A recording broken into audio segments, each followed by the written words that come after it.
just like you are doing the uncommon. They're doing the miraculous.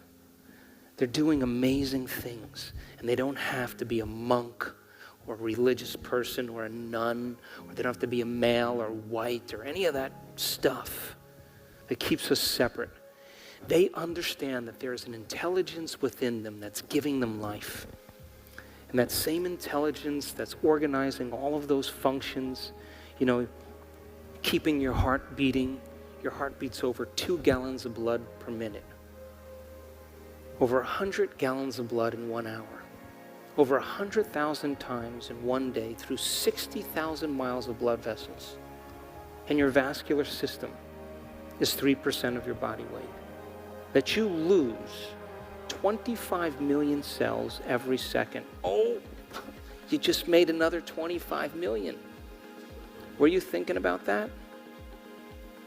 That one cell of your body, it goes through the order of 100,000 to 6 trillion functions per second. Now multiply that by the 50 to 70 trillion cells that make up your body, and that communication is happening faster than the speed of light. You inhale 2 million liters of air a day, and within seconds, it's transported to every cell of your body. Are you trying to keep track of all of that? So there's an intelligence that's giving us life. And the question is, can you take time out of your busy day to begin to emulate it? Can you begin to develop a relationship with it, interact with it, show it what you want, but not as a victim, not as a fearful person, but you have to be divine.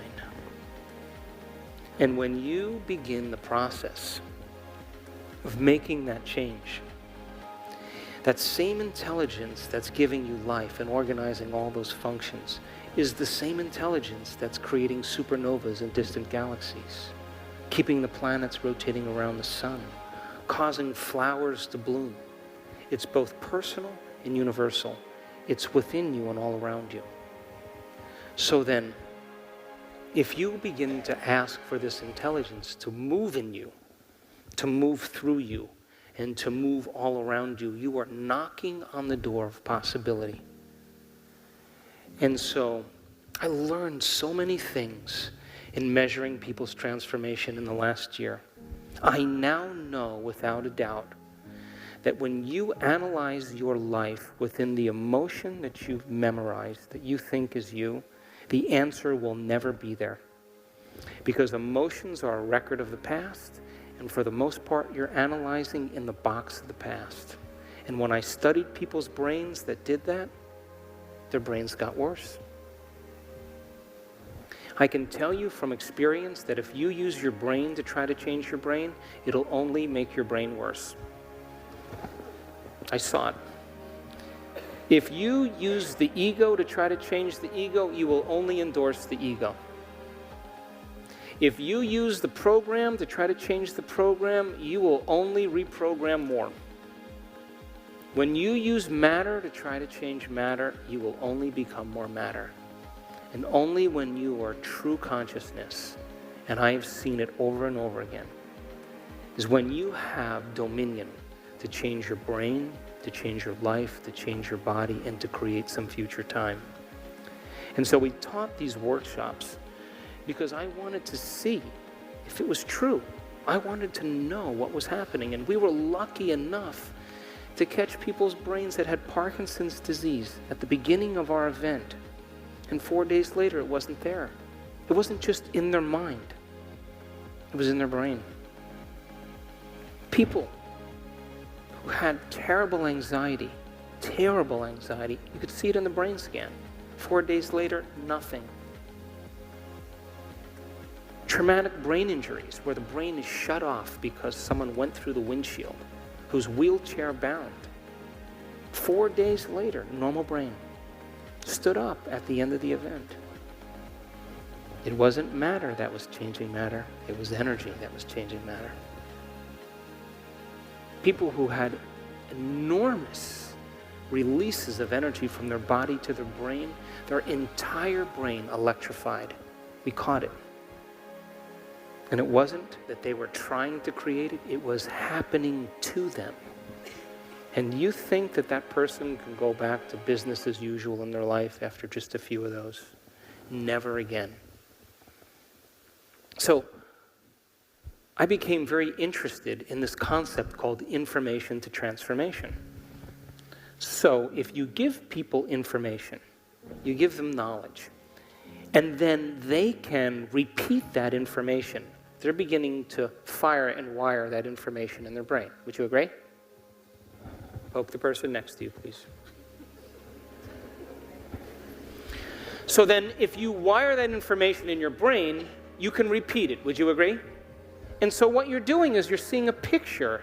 And as you see this picture, you're describing this picture. And you're firing and wiring in circuits, and you're building a model of understanding. Yes?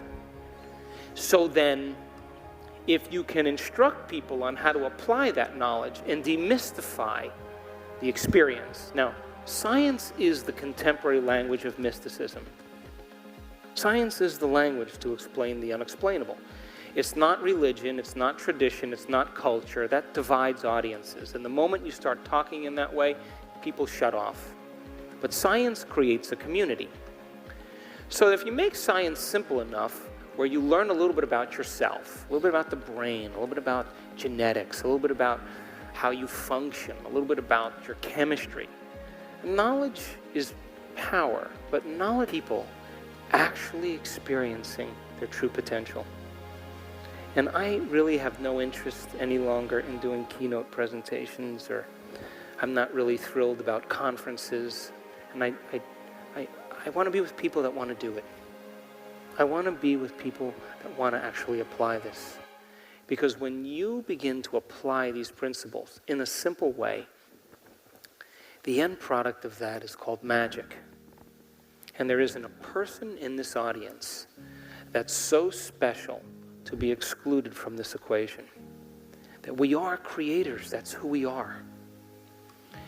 And so, this weekend, this tiny little weekend, one day, to retreat from your life for one day, to remove the constant stimulation that reminds you of who you think you are, to no longer see the same people or go to the same place and do the same thing at the exact same time, to give your brain a break and your body a break from the re-identification of your world, long enough to learn new information, and then wire it in there and then have the experience. And when you begin to repeat the experience enough times, you begin to develop a skill.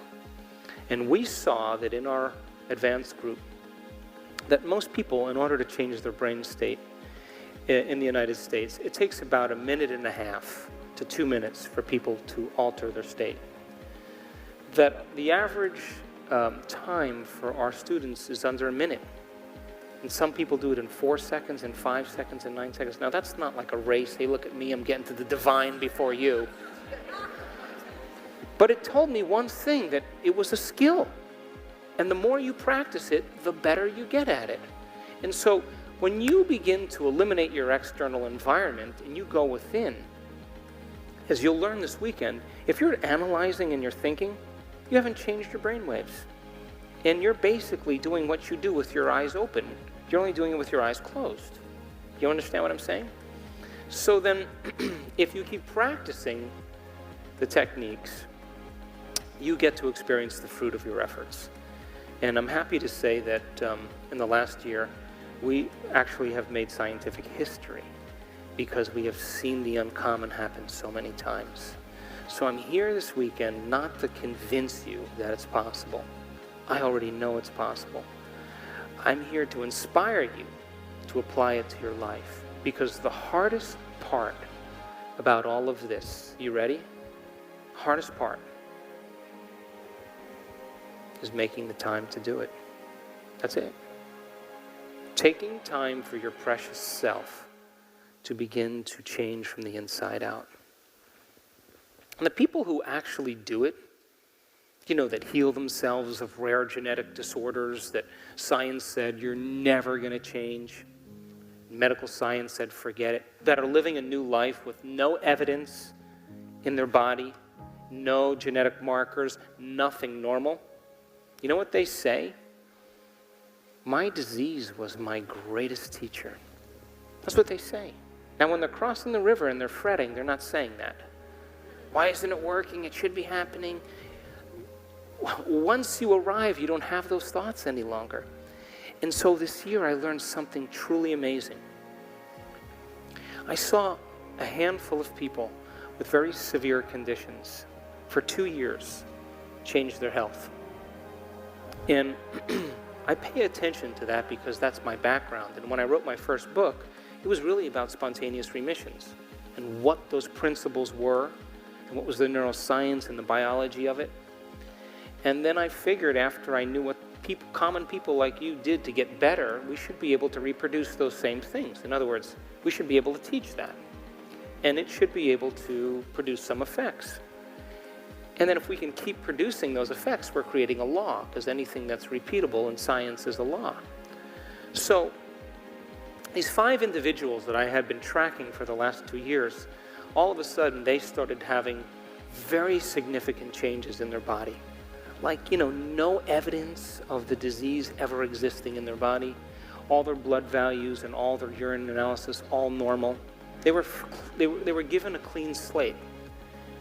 And it was this amazing moment when I started to talk to these people. And I had them write their testimonies down. Every single one of them reached a point where they have overcome themselves so much that they were so happy with who they were in the moment that they could care less if they had the disease. And guess what? That was the moment it went away. So when you're whole and complete and connected to a vision or a future is when it happens to you. And it was common in every single one of these people.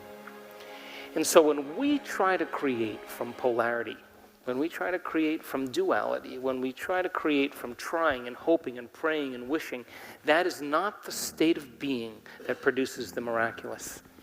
That in order to be divine or emulate the divine, to be a creator, you have to be divine. You have to be expanded. You have to be invincible. You have to be unlimited. And when you bring up that emotion, you are signaling genes in new ways.